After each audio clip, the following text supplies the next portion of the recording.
एक बार 3 साधु थे जो बरसाना की ओर जा रहे थे।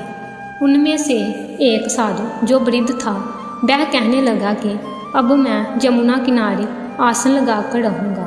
तुम दोनों जवान हो इसलिए तुम आगे चले जाओ। जब दोनों युवा साधु चलते चलते बरसाना के निकट पहुँचे तो कहने लगे कि हम अब श्री जी के गांव में पहुँच जाएंगे। एक तरह से हम राधा रानी के मेहमान हुए, इसलिए हम बरसाना में भिक्षा नहीं मांगेंगे। राधा रानी के मंदिर में आरती के समय जो प्रसाद मिलेगा वह ही खा लेंगे, और अगर कोई भोजन करवा देगा तो कर लेंगे, अन्यथा किसी से मांगेंगे नहीं।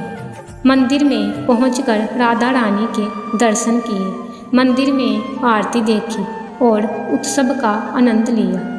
दोनों ने सोचा कि राधा रानी के मेहमान हैं, भिक्षा तो नहीं मांगेंगे, इसीलिए बिना भोजन किए ही सो गए। उसी रात्रि राधा रानी ने सपने में मंदिर के पुजारी को जगाया और कहने लगी कि मेहमान भूखे हैं। राधा रानी कहने लगी कि 2 साधु हैं जो बिना भोजन किए सो गए हैं।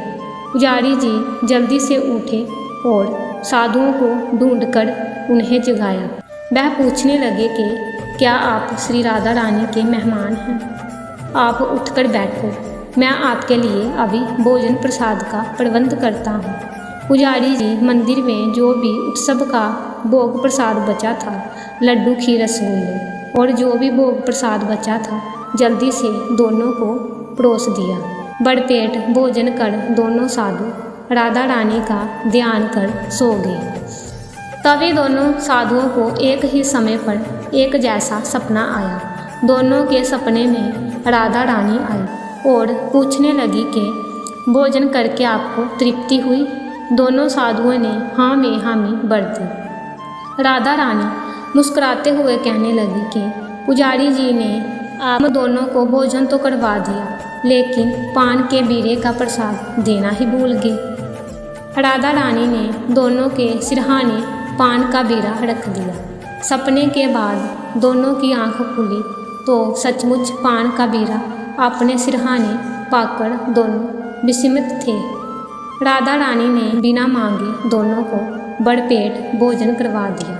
सचमुच में बहुत करुणामयी है श्री राधा रानी। जय जय श्री राधे।